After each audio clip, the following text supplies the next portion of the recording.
20,000 रुपये महीने इनकम आ सकता है अगले 5 सालों के बाद। तो मुझे लगा कि नमक खाने से, साबुन को लगाने से 20,000 रुपये महीना, ये बेवकूफ बनाने का धंधा है। कभी ऐसा हो ही नहीं सकता है। यदि ऐसा होता तो इस धरती पर सबसे पहले मेरे पिताजी ज्वाइन करते, क्योंकि मैंने अपने पिताजी के काम के बारे में मुझे पता था। मेरे पिताजी सरकारी जॉब किया करते थे और कोयलोरी में थे। लगभग 300 फुट धरती के अंदर मैंने अपने पिताजी को जाते हुए लिफ्ट से हमने देखा था। और 8-8 घंटे धरती के अंदर रहा करते थे। मतलब जब ये, जैसे आप जहाँ बैठे हुए हैं वहां से धरती के अंदर जाते थे, उसके बाद 1-1 किलोमीटर अंदर चले जाते थे। 8 घंटों के बाद मेरे पिताजी को जो सैलरी उस टाइम मिला करता था वो 17 से 18 हजार रुपये महीना मिलता था। इतना मेहनत के बाद भी। और एक व्यक्ति मेरे घर आते हैं और वो ये बात कहते हैं कि आज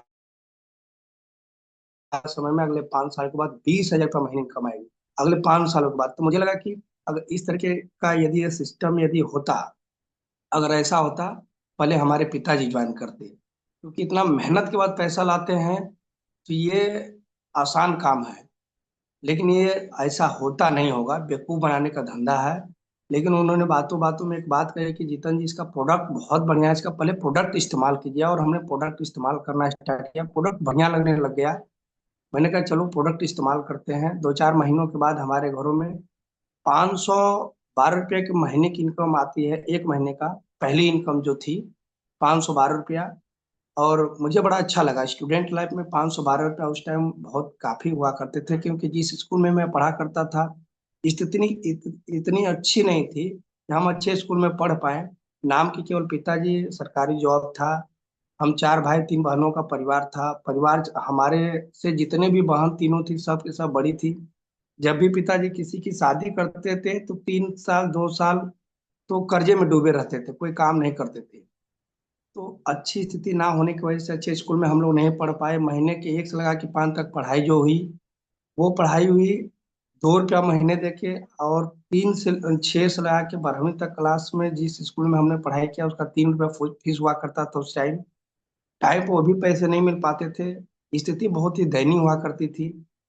लेकिन जब 512 रुपया आया तो बड़ा अच्छा लगा। मैंने कहा सर, ये 512 रुपया आरसीएम से आया हुआ है, ये और इनकम आ सकती है क्या? तो उन्होंने बताया हाँ। तो हमने कहा करना क्या पड़ेगा?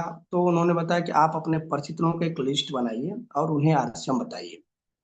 वो मार्केटिंग प्लान बता दिए कैसे ऐसे प्लान दिखाना है।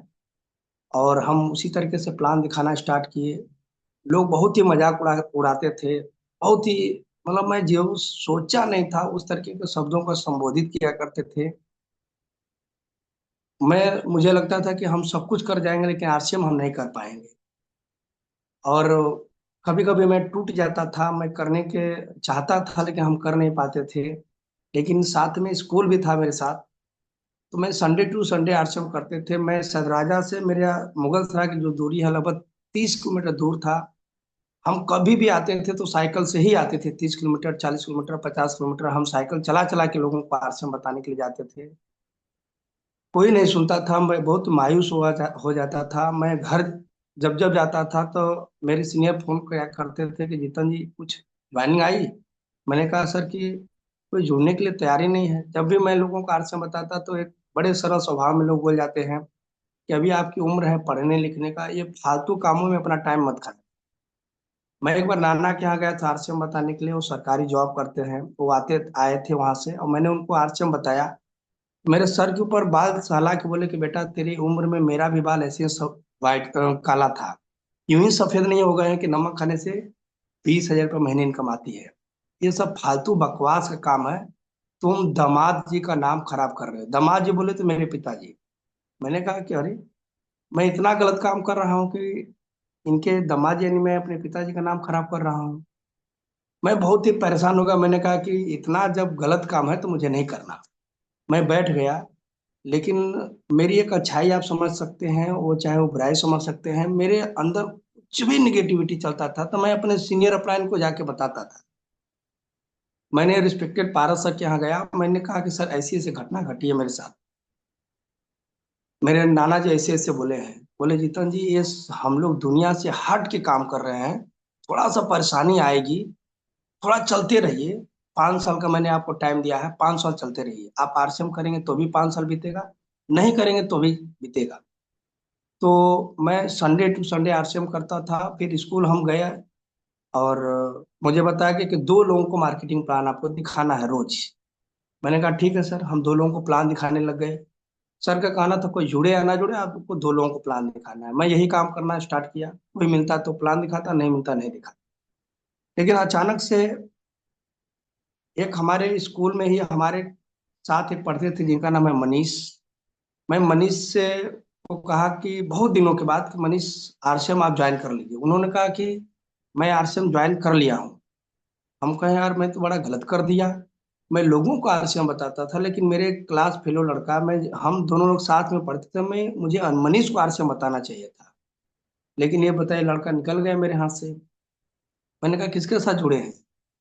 तो मनीष ने बताया कि अपने पिताजी के साथ। हमने कहा आपके पिताजी कौन? आपके पिताजी हैं? बोले दरोगा सिंह को जानते हैं? हम कहे कि हाँ हाँ मैं उनको जानता हूँ, मेरे अपलाइन है, वो मेरे सीनियर अपलाइन है, मैं उनको जानता हूँ, मीटिंग में कई बार देखा हूँ। तो हम कहे कि चलिए मैं आपके घर आऊंगा। और मैंने उनके घर गया। और घर जाने के बाद आदरणीय दरोगा सर से हमने मिला। हम चाहेंगे दरोगा सर के लिए एक बार जोरदार तालियां। मैंने दरोगा सर से मिला और दरोगा सर मेरे से पूछे कि आपका नाम क्या है। मैंने बताया जीतन प्रजापति। रहने वाले कहाँ के हैं? तो मैंने अपना गांव बताया। उनके गांव से मात्र 2-3 किलोमीटर मेरा दूरी गांव था। तो उन्होंने बताया कि जीतन जी आप कैसेट वैसेट सुनते हैं? तो हमने कहा कैसेट? पहली बार कोई कैसेट का नाम लिया। हमने कहा सर कैसेट तो हमें पता नहीं है, कैसेट वैसेट कैसा होता है, हम नहीं सुने हैं। तब उन्होंने एक कैसेट दिया जिस कैसेट का नाम है लक्ष्य की निगाहें, बीसी छाड़ा साहब का। मैंने उस कैसेट को लेकर के सुना। उन्होंने कहा कि इस वॉकमैन 150 रुपया का मिलता है वो ले लीजिएगा और सुन के 2 दिनों के बाद पहुंचा दीजिएगा। हम वॉकमैन खरीदे। वॉकमैन खरीदने के बाद कान में लगा के सर बोले थे कि अपना रात में सुनिएगा। हम रात में सुनने लगे। बहुत मजा आया। लेकिन मजा तो आ रहा था, लेकिन टेंशन था कि ये कैसेट को पहुंचाना है। फिर हम सुन के ले आके सर को दे दिए कैसेट। फिर उसके बाद आने के बाद मैंने कहा कि सर ये आपका कैसेट है। फिर उन्होंने मुझे दूसरा कैसेट दिया। फिर वो बोले कि ये कैसेट ले जाइए, सुन के फिर पहुंचा दीजिए। ये सिलसिला महीनों चला। हम कहे कि सर ये रोज रोज कैसेट पहुंचाना पड़ रहा है, ये मिलता कहाँ है वो बता दीजिए। तो रिस्पेक्टेड दरोगा सर बताया कि आप पीयूसी पे जाइएगा, कहीं भी मिल जाएंगे कैसेट। और हम पीयूसी पर जा जाके कैसेट धीरे धीरे इकट्ठा करके हम खरीदे। सारा कैसेट हमने सुना। मुझे बहुत अच्छा लगने लगा उस कैसेट से। कुछ किताबों को सर दरोगा सर ने नाम बताया, बहुत अच्छा लगने लगा उस किताबों को सुनने के बाद, पढ़ने के बाद। इसी राह में एक ऐसी महान शख्सियत से मुलाकात होती है जिनको सुनने और देखने के का मौका मिलता है, और जिनको देखने के बाद मेरे रूह रूह कांप जाते हैं कि मुझे आरसीएम मैं करता हूँ, ये बात मुझे समझ में आता है, लेकिन इनको आरसीएम करने की कोई जरूरत नहीं है। और जब ये कर रहे हैं तो उसी तरह मेरे गाल पर तमाचा लगता है। जब इनको आरसीएम की जरूरत है तो जीतन प्रजापति तुम्हें भी जरूरत है। कोई और नहीं, रिस्पेक्टेड अजीत सर। हम चाहेंगे उनके लिए एक बार जोरदार तालियां। उनके बैकग्राउंड के बारे में हमने हमको बताया गया। तो मुझे लगा कि इतने बड़े बड़े लोग आरसीएम को जब करते हैं तो मुझे इस तन्मयता के साथ आरसीएम करना चाहिए। मैं साइकिल लेके 40-40 किलोमीटर, 100-100 किलोमीटर में साइकिल को चला के आरसीएम करना स्टार्ट किया। मैंने एक संकल्प ले लिया था कि मुझे चाहे कुछ भी करना पड़ेगा इस बिजनेस में। मुगल सराय के अंदर हम आए थे मीटिंग के अंदर, वहां पे रॉयल्टी अचीवर, कुछ रॉयल्टी अचीवरों को स्टेज पर सम्मानित किया जा रहा था। तो मुझे लगा कि जीवन में कुछ करना है चाहे नहीं करना है, पर इस लेवल को जरूर लेना है। और उस लेवल के लिए मैं साइकिल से काम करना स्टार्ट किया। दिन रात हम मेहनत करना स्टार्ट कर दिया। रात के 11 बजे तक मैं घर जाता था। मेरे पिताजी कहे कि ये सब फालतू कामों में पड़ा हुआ है, एक काम करो इसको घर में एंट्री मत करने दो, क्योंकि ये सब फालतू कामों में अपने आप को ये बर्बाद कर लेगा, कहीं का नहीं रह जाएगा।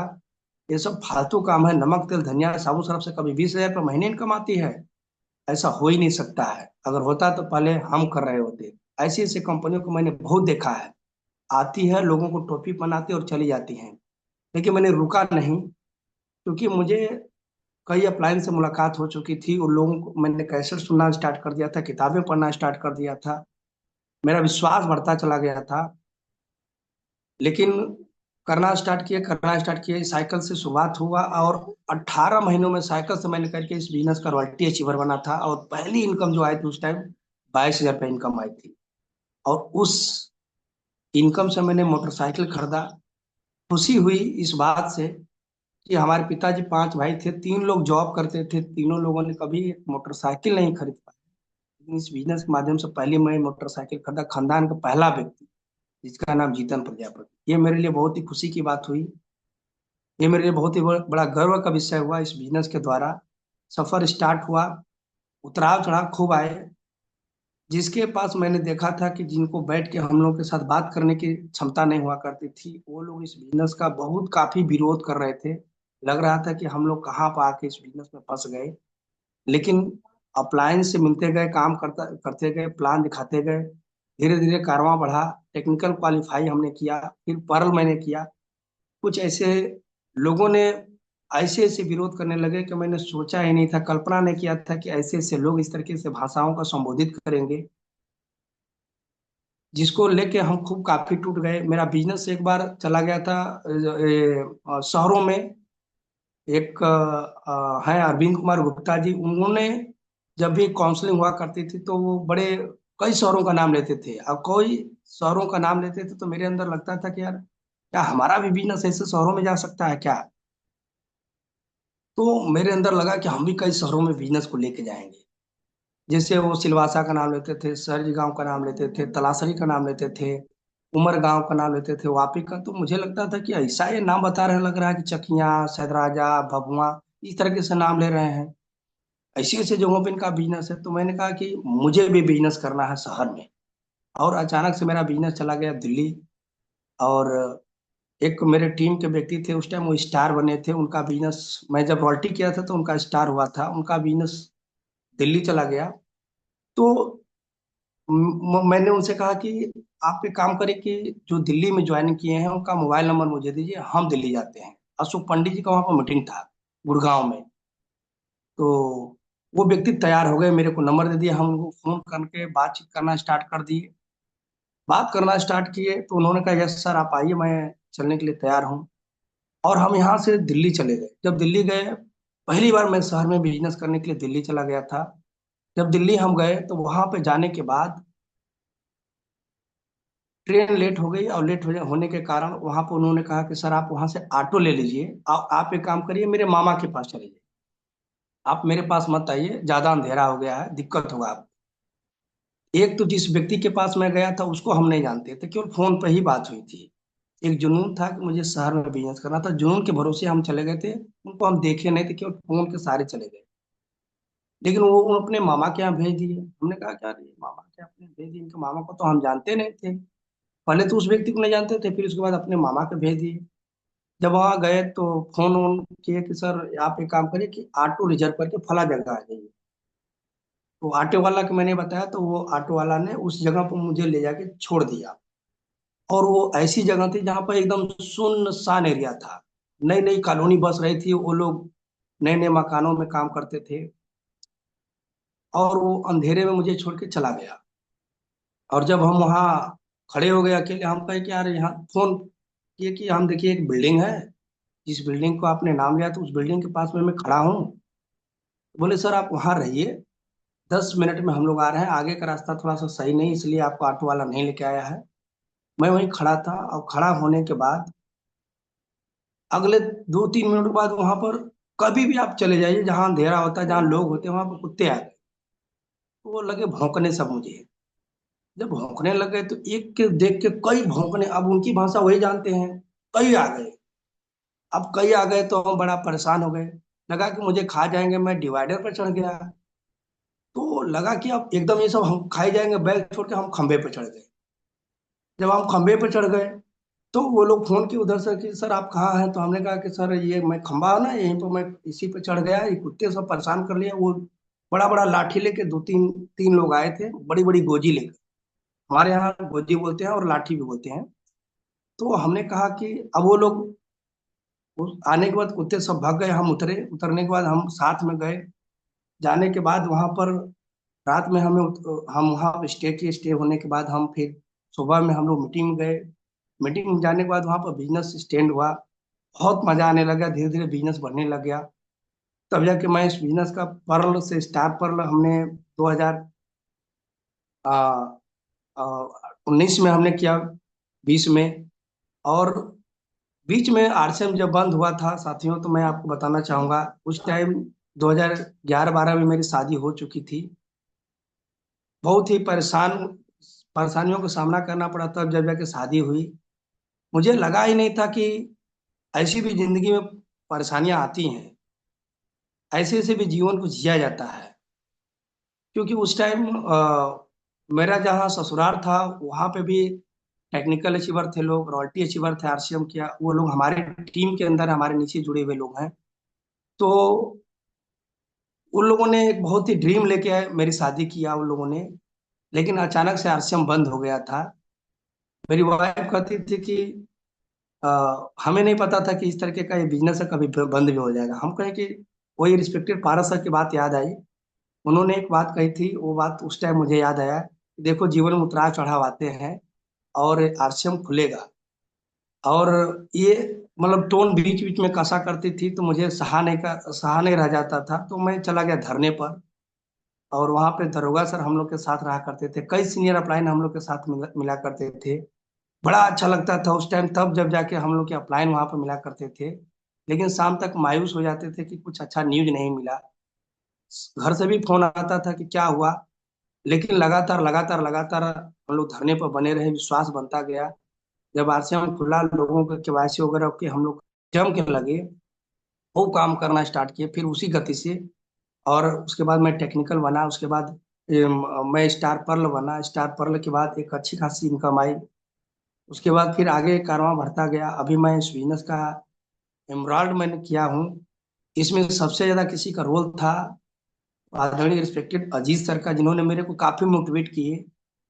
और मोटिवेट करने के बाद मैंने कहा सर जैसे आप कहिए मैं वैसे काम करना शुरू करूंगा, और उन्होंने जैसे जैसे गाइड किया, लीग से मैंने हट के कभी काम नहीं किया। नतीजा है कि आज साथियों हम आपके बीच में हैं। बस हम आप सब लोग एक ही चीज करना चाहते हैं कि इस बिजनेस में यदि आप सफल होना चाहते हैं, एक्टिव इफेक्टिव ग्रोइंग अपलाइन को आप अपना गुरु बना लीजिए। हो सकता है कि उनकी बातें कुछ आपको अच्छी लगेगी, कुछ बातें आपको लगेगा कि नहीं भी अच्छी लगेगी, लेकिन आपके और हमारे हित के लिए वो बात करते हैं। उनके ऊपर भरोसा करके आप काम करना स्टार्ट कर देंगे, जिंदगी आपकी भी उसी तरीके से बदल जाएगी जैसे जीतन प्रजापति की बदली है। आज सीनियर अपलाइन कभी नहीं चाहेंगे कि हमारे जीवन को खराब हो, वो नहीं कभी चाहेंगे कि हमारे डाउनलाइन का जीवन खराब हो, क्योंकि मेरे जीवन में उनका जीवन सम्मिलित होता है। और वो हमेशा हमारे जीवन को अच्छा बनाने के लिए हमेशा वो काम करते हैं।